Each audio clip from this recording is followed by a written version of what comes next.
KHTS. It is Santa Clarita's hometown station, KHTS. I am Kyle Jennings, and I have a special guest in studio, and it is Assemblyman Dante Acosta, and he joins us. He's dropping by the studio. I didn't even know he's coming. He just stopped by. Just popped in. Yeah, that's fine. That's fine. How are you? I was going to get some, Oh, food next door. Wrong door. Oh, It's man. great. Yeah, Oh, I apologize we didn't have any food for you. I was disappointed, but it's all right. How are you? Go to Jasmine's. How are you? You good? I'm good. Staying out of trouble? I got a friend that just walked by the window here I know. and making faces at me. That's just really not fair. You got to focus up here. I'm okay? focused Focus up. on you. Okay. Got it. How's Santa Clarita?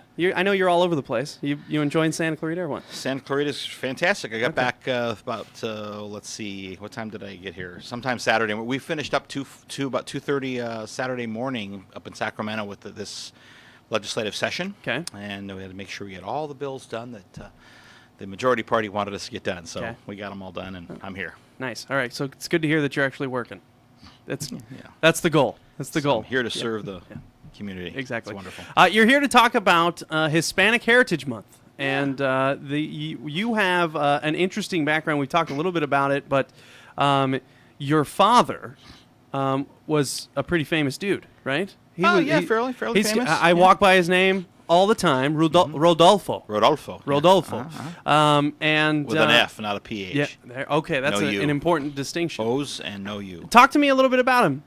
Well, it's interesting when you start kind of delving into things. He was actually born in El Paso, Texas, under a U.S. passport, and because of the region was called the Chamizal, and it was a disputed region up until I think it was finally settled in about like 1963. Ironically, the year I was born. Okay. Yes, I'm that old. But they ceded some of that area, and look, I'm not an expert on geopolitics in that particular region, but just what I've understood is that area was ceded to Mexico. So all the people, including Anthony Quinn, who's also a very good friend of my father's, born in the same area, that all those folks there became like dual citizens because they were born on Mexican territory, but at the time it was U.S. territory. It turns out, Taft was the first president to cross the border, and they had all kinds of tensions back in the I think it was like early 1900s when that happened. It was an interesting story, an interesting history and time. I grew up here in Los Angeles, went to Lincoln High School, grew up in El Sereno area, which is kind of East LA, northeast LA. I don't know how you describe it. South of Pasadena, let's put it that way, depending on how you want to phrase it.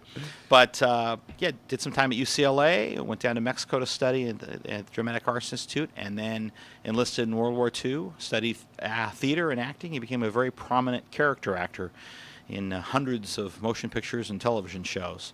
What was that like growing up with your dad? Did he always want to be in an entertainer? The whole time. The whole time he was. Before we met him, my father was married brief time once before. I have two half-sisters that live in Mexico, and so he married my mom in the late 50s. I should do the math. 56, I think, is what it was. It was before I was born, so that's a good thing. And so there's five of us, full-blooded brothers and sisters. So he made a lot of movies, TV shows. So I just grew up as part of life. So you're used to it at that point. Very used to it. Used to stepping over actors passed out on the couch after shoots. They would crawl up to our house because it was literally a couple blocks from Radford Studios, which is still there today.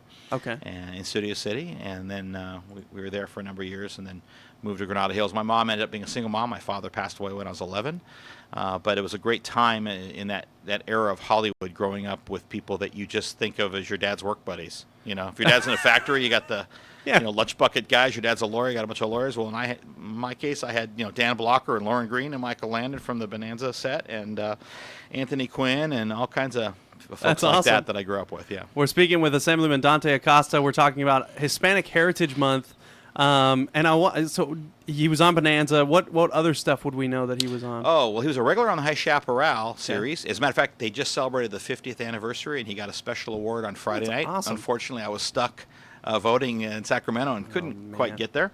But my sisters were all there, and my wife and my son, so they accepted the award on our family's behalf. So High Chaparral, Sons of Katie Elder, Hondo with John Wayne, Flaming Star with Elvis Presley. That's awesome. He's the guy in Hondo that stabbed John Wayne and rolled around on the ground and had a big knife fight with him. Oh, boy. Had a fight with Elvis Presley, so... Man! Kind of interesting Not bad. history. Yeah. Hey, my dad beat up John Wayne. Yeah. It's not a big deal. Well, he did until John Wayne was title,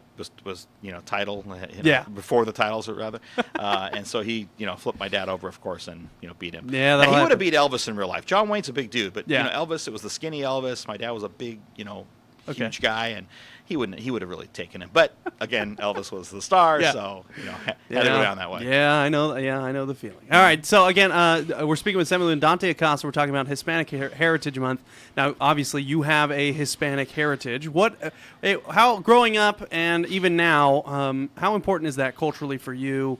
I mean, in Southern California, it's certainly a different feeling to it. Sure. But what has it meant to you? Kind of just your culture and growing up here and just being, part of that community. Well, it's interesting because everyone has their story and how they were grown up. Some people were, raised in different parts of the community. I always was appreciative of our heritage. We used to go to different parts of L.A. and hang out with some of my dad's buddies and cousins, and and by the way, in Latino culture, everyone's a cousin. Everybody, so some guy, my wife's Hispanic, 2 weeks. so your wife's okay. Then you get I it. know. Well, she's got a lot of cousins. Yeah. But my grandparents actually built a home in Acapulco, and that's where they settled in the 50s. So we spent a lot of time actually driving. Can you believe that? All the way down to Acapulco. How far is that? It's if I were to guess, I think it's about 1,500 miles. But roads back then, and a lot of great stories. Another tale, but we got pulled over and didn't go so well. Wow. Then they realized who my dad was, and then they were very apologetic that they How were about rude. that? Yeah, it was a pretty cool story. So I'll tell you that the next time. But you grow up in that era, in that culture, and my mom was a great cook, and my dad was gone a lot because he was an actor, so we kind of had this interesting upbringing. And when you live in Studio City and you're one of the only Latino families, you don't think anything of it. Everybody's just American. And I've always thought of myself as just an American kid, just like everybody else. So, my mom was born in Oregon, so you don't get any more kind of Oregon Trail Americana than that. And just moving up to Granada Hills as a youth and growing up there, kind of an idyllic childhood. I was born in San Fernando, ironically, and that's a big, Latino community. I actually worked there for many years, off and on. My brother-in-law's family had a car dealership there, so I was very much part of the Latino community in San Fernando. So it's an interesting upbringing. And then, of course, today, being the first Latino elected to the city council in Santa Clarita, and now the first to represent the 38th Assembly District that we can figure out, because it's moved borders and boundaries. Yeah. But there's some pride in that. Yeah. Awesome stuff. Okay, so you said you just got done Saturday night. What are you doing now? Friday. For work-wise, we're talking about work-wise. Well, I'm still working. I'm in the district, so meetings today, interviews with, Kyle. That's me. Important. Yeah, that's you. That's me. And just all week, we've got all kinds of different events and meetings. When we speak at the Rotary clubs, we attend events, and we go to take tours of different land use areas, and a lot of studies had some information about turbine power and biogas and things like that today. So you learn a bit, and then you just meet with as many people as you can between now and we go back in January. Awesome. So it's full plate. All right. Well, get some sleep.